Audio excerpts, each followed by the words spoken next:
One of the most iconic Nintendo consoles of all time is, of course, the Nintendo 64. I remember the first time I played an N64 over at my uncle's house when he got the system at launch with Super Mario 64, and I was just absolutely blown away by this machine. Coming off of the last generation of video games with stuff like the Sega Genesis was not capable of doing anything like the N64 was able to do with these huge 3D open worlds. I remember when I finally got my own N64 in Turok the Dinosaur Hunter, and once again it was unlike anything I had ever played. This first-person shooter with 3D graphics and a 3D open world. It was an absolutely amazing experience, and the N64 was actually a pretty curious system when you look at the landscape of video games and compare it to what the PlayStation 1 and the Sega Saturn were doing at the time. So in retrospect, I think there's a lot of curious facts about the N64 that maybe people don't think about, maybe people don't realize, or maybe people don't know. So in today's video, we're going to talk about 5 crazy facts about the N64. You might know some of these,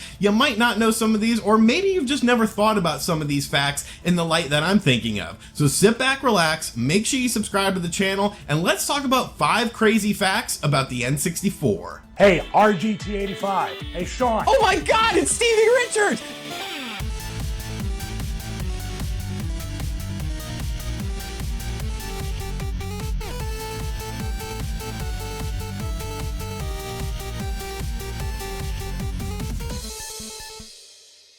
The N64 launched in September of 1996, well after the Sega Saturn and the PlayStation 1 had been on the market. Coming off of the success of the Super Nintendo, there was a bit of a deviation with the Virtual Boy, but still, when it came to the home console landscape, Nintendo was still a very dominant force. And one of the reasons that they were such a dominant force was the successful launch titles with their previous systems. When you think of the NES, you automatically think of Super Mario Bros., which was an iconic game for the platform and a launch game for the platform. With the Super Nintendo, you think of Super Mario World, which came bundled with many consoles and was a really groundbreaking game in terms of 2D graphics and what the Super Nintendo was really capable of doing. But when you look at the N64 launch, you could tell that there was some different things going on with the system. The system was originally called the Ultra 64, and it was supposed to be this awesome 3D platform that was coming from Nintendo. And when the system finally launched in North America, there was only 2 games for it. 2 games. And that's the first crazy fact about the N64. The system only launched with 2 games, and usually a console launch has a bunch of different games on there. There's third-party companies trying to get easy game sales on the system. There's, of course, an influx of strong first-party titles. But no, with the Nintendo 64, the system launched with only 2 games. Now, granted, one of those games is arguably one of the best games of all time, with Super Mario 64. And I think many people picked up Super Mario 64 with their Nintendo 64 because it was just such a great game. Everyone was raving about it, and it was a huge jump from what we had seen with Super Mario games. The second game was Pilot Wings 64, which of course is kind of interesting when you think about it, because on the Super Nintendo actually launched with Super Mario World and Pilot Wings on the Super Nintendo, along with a few other games. So it seemed like Nintendo liked to do Pilot Wings at the launch of systems. And while Pilot Wings was a cool game, it was definitely overshadowed by Super Mario 64. Now, it was pretty curious, like I said, that there was only 2 games at launch for the system,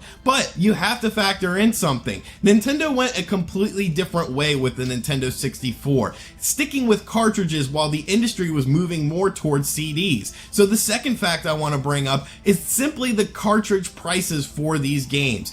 Games, of course, at that time were usually around the $50 price point. Now, of course, with the HD revolution, we have seen where games go up to $60, and that's just pretty much the industry standard. Of course, there's collector's editions that, of course, raise the price of things like that, but more than likely when a new game comes out, the highest it's going to cost is $60. But this actually started way before this HD revolution with the PS3 and the Xbox 360. N64 games were very, very expensive. Super Mario 64 launched at $60, and that was the first time we had seen a game that didn't have any special chips in it or anything, didn't have any additional hardware, something like Virtual Racer on on the Sega Genesis, of course, was a $100 game, but that was because of hardware built into the game itself. Super Mario 64 was a standard N64 game, and it cost $60 at launch along with Pilot Wings. Third-party games that came out near the system's launch cycle as well were also very, very expensive. I'm talking $75 to $80, and games in that lineup include things like Wayne Gretzky's 3D Hockey,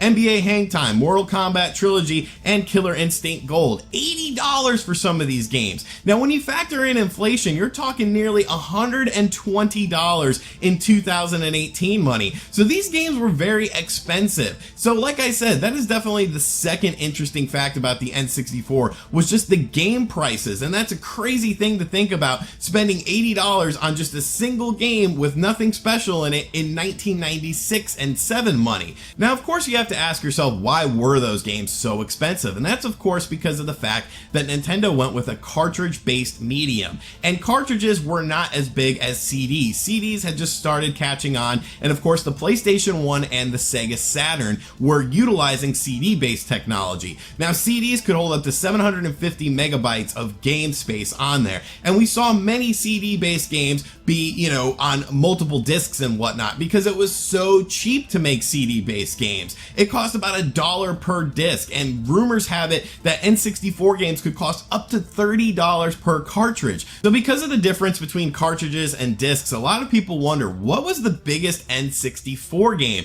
and how did it compare in size to the PlayStation 1? Now, of course, the PlayStation 1 and Sega Saturn had the benefit of having CD quality audio and, of course, FMVs. When you look at a game like Mortal Kombat Mythologies, which released on the PlayStation 1 and the N64, it had all these awesome FMV scenes. I use the word awesome kind of loosely because they were very cheesy. But when you look at the FMV scenes from the PlayStation 1, and then compare it with the still images of the N64's cutscenes, it was definitely a big difference. So what was the biggest N64 cartridge? My third crazy fact is the fact that Resident Evil 2 at 64 megabytes was the biggest N64 cartridge. And you might be saying to yourself, well, you just said that CDs held 750 megabytes, so how would they compress it down to just 64 megabytes? I don't really know, but somehow, some way, that game ended up fitting on a Nintendo 64 cartridge, including cutscenes and audio in the game that was used with full voice acting. Now, the audio compression was obviously a lot worse than what was on CD-based systems, but still, the fact that Resident Evil 2, a 2-disc game, fit on one N64 cartridge at 64 megabytes was a true testament to game development. So my third crazy fact, like I said, the biggest N64 cartridge was Resident Evil 2 at 64 megabytes.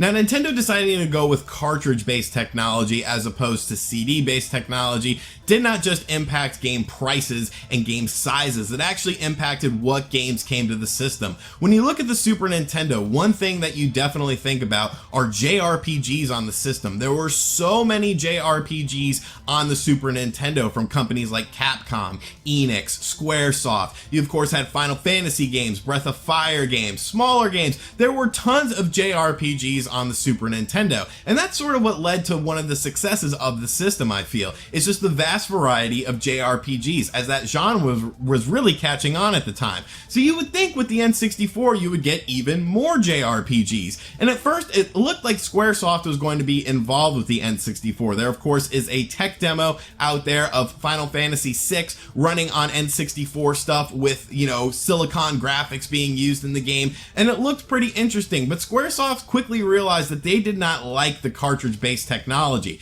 and because of that, a lot of companies did not put their games on the N64. So my fourth crazy fact for the Nintendo 64 is there was no traditional JRPGs on the system, and like I said, coming off of the Super Nintendo, that's just absolutely mind-blowing to me. Really, when you talk about RPGs on the N64, two games come to mind: Ogre Battle 64 and Quest 64. Now, Ogre Battle 64 was probably the closest thing we got to a traditional JRPG on the N64. However, it's definitely a strategy game. It doesn't really have that same sort of turn-based mechanic that we see with most JRPGs. Quest 64 was definitely more of an action RPG, and it just wasn't really a good game. So it's just absolutely mind-melting to me that after the success of the Super Nintendo, after all these awesome JRPG games, the Nintendo 64 never got a traditional JRPG game on the platform. Now, that actually has even bigger ramifications and goes into my fifth crazy fact about the N64.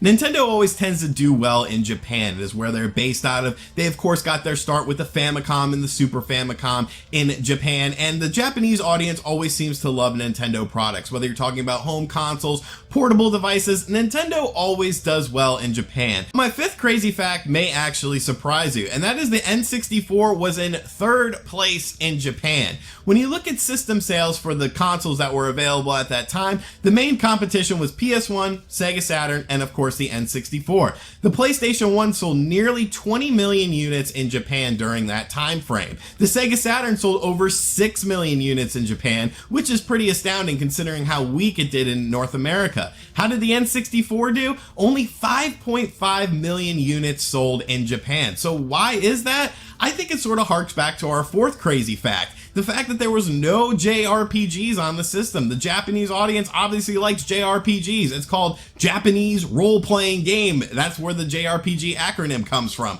So the lack of games that were available on the platform that catered more towards the Japanese market, I feel really hurt the N64. And it's crazy to think about the N64, the system that introduced the analog stick to the home console market, the system that had 4-player built-in multiplayer, finished in third place when it comes to system sales, behind the Sega Saturn and the PlayStation 1 in Japan. Now obviously worldwide it was a bit different, but that had a sting with Nintendo, considering that Japan is their home market. The fact that they were unable to unearth the Sega Saturn and the PlayStation 1, even come close to the PlayStation 1, had to be really detrimental to their mental well-being, I feel, just because of the fact that this is your homeland, this is where you've always dominated, and now you're at the back of the pack. Alright, so those are 5 crazy facts about the N64. Maybe you guys knew about some of these, maybe you guys didn't. I hope you learned something, and I hope you enjoyed this video. If you did enjoy this video, let me know in the comments section down below, and maybe I'll do different videos, 5 crazy facts about different games and different consoles in the future. And as always, thank you for checking out this video. If you're new to the channel, make sure you subscribe and turn on notifications, and as always, I will catch you guys on the next video. Later.